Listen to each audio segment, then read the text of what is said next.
Welcome to the Trippin Engles at RVBuiltfor2.com. Today we're going to be talking about sensors, tank sensors. And reading through the blogs with our issues, we found that a lot of people actually have issues with their tank sensors reading correctly. And we are among those. We had a problem for quite a while where the tank sensors would be reading incorrectly. Took it into La Mesa and Davis, and they just kept on saying it was sludge buildup until about a year ago. Got to the point where the sensors, all the sensors, were reading half lit.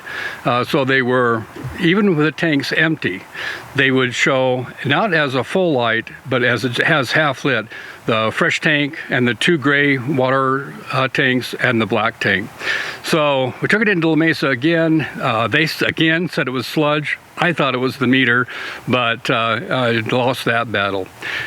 This summer we decided to go to Yosemite, and after Yosemite there just happened to be an FMCA rally in Gillette, Wyoming, just across the state.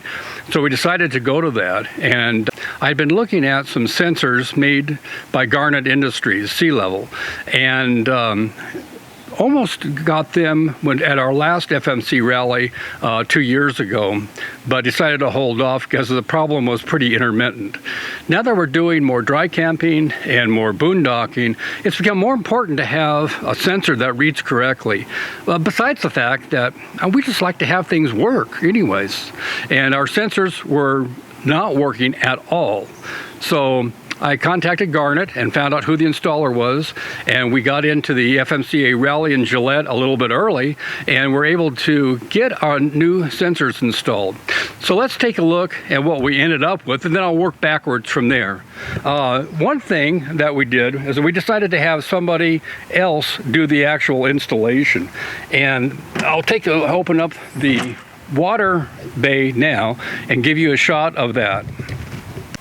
Now here's our water bay, and if we take a look underneath here, we've got a valve right here for the main gray tank, and that is for the bathroom, the shower, and the washing machine. If I pivot around here, here's the black drain right here, and the black drain, the tank is right behind here.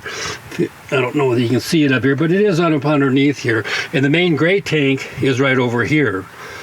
Now the gray tank for the galley and that's for the sink in the bathroom and the galley sink is actually, there's a pipe that runs over here. There's actually a part of the tank that's over here. And I have to go over to the electrical bay. I'll swing that open and move the bag out of the way. And you can see up there, there's the tank for the galley. So there's a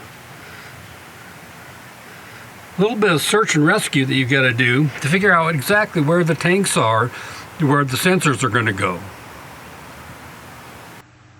Now the next step is to take a look at the capacities.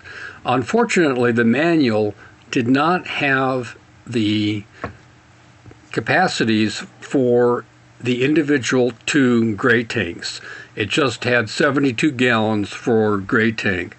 So I called Winnebago to find out what the capacities are for our model, urine model, and for the main gray tank and the galley tank. And what they told me was that the main gray tank has 52 gallons and that the galley tank has 20 gallons. So that makes the 72 gallons which are indicated in the manual. They also told me that the black tank was not 62 gallons, but that there had been a mid-year change, and the capacity for the black tank is actually 48 gallons. So that was useful information as far as planning is concerned. So the freshwater tank is still at 92 gallons. The black tank is actually at 48, according to Winnebago. And then the split for the gray tank is 52 gallons for the main gray tank and 20 gallons for the galley. Now that we know the tank layout and configurations, the next step was to check the FMCA information about Garnet Industries. We did that, and we contacted Garnet Industries to find out if we could contact the person who was doing the sales and installation at the FMCA rally in Gillette. And they gave us the name and contact. It was Roughing It RV. They specialize in doing the installation of the Garnet tank monitors. So we contacted Gene at Roughing It RV and sent him the information about the tank capacities, the number of tanks, pictures of the monitors, etc.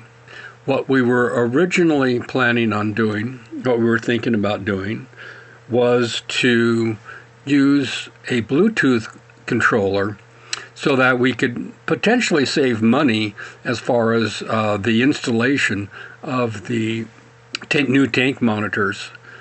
So we let Gene know that that was our preference. However, we wanted to have him do kind of a site analysis to tell us what the best solution would be in his mind once he got here. So we got that all scheduled and all set up.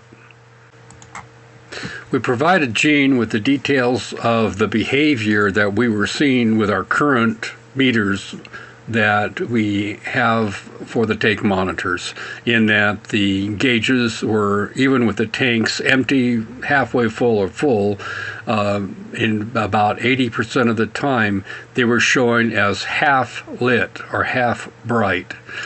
So the first thing that he did was to expose the wiring on the inside of the coach so he could check things out in more detail. Especially since we were having issues with our current tank monitors, Gene tested and verified the ground for each of the tank monitors that were currently there, and then he installed a test tank monitor on one of the tanks to make sure that it would read through the existing tanks as they were, to make sure that there wasn't any issues inside the tank that would prevent the sensor from accurately reading the tanks. Once this was done, he sat down with us to decide take a look at what our options were. And our initial goal of going with Bluetooth, we had two goals. One is that it would provide us with hopefully a cheaper installation because no wiring would be involved, or less wiring would be involved. And secondly, it would give us the flexibility of being able to monitor the tanks inside or outside of the RV. However, the current Bluetooth model does not support 4 tanks, and we have fresh, we have black tank, and the 2 gray tanks. So that left us with the option, only option, if we wanted to monitor all of those, is to stay with an actual analog physical tank monitor. Because of the size of our tanks, what we actually ended up doing was to buy 2 monitor sets. So we'd have 2 monitors, and that gave us enough strips to install the to cover all the sides that we needed for all the tanks, and give us one physical monitor inside the coach and 1 physical monitor outside of the coach. Now, because we have LP tanks as well, and we're not going to touch those, we actually decided to leave the existing monitor dead, basically, for the tank monitors, and install the SeeLevel tank monitor beside the existing console.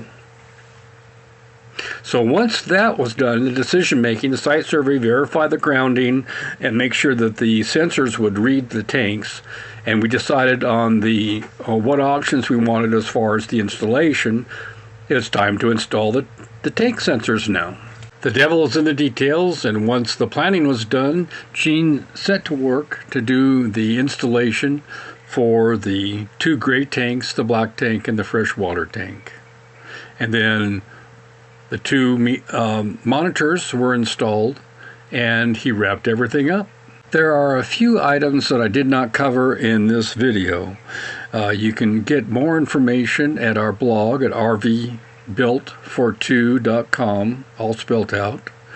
There are links to that and our blog entry down below the video. Happy trails from the Trippin Engles.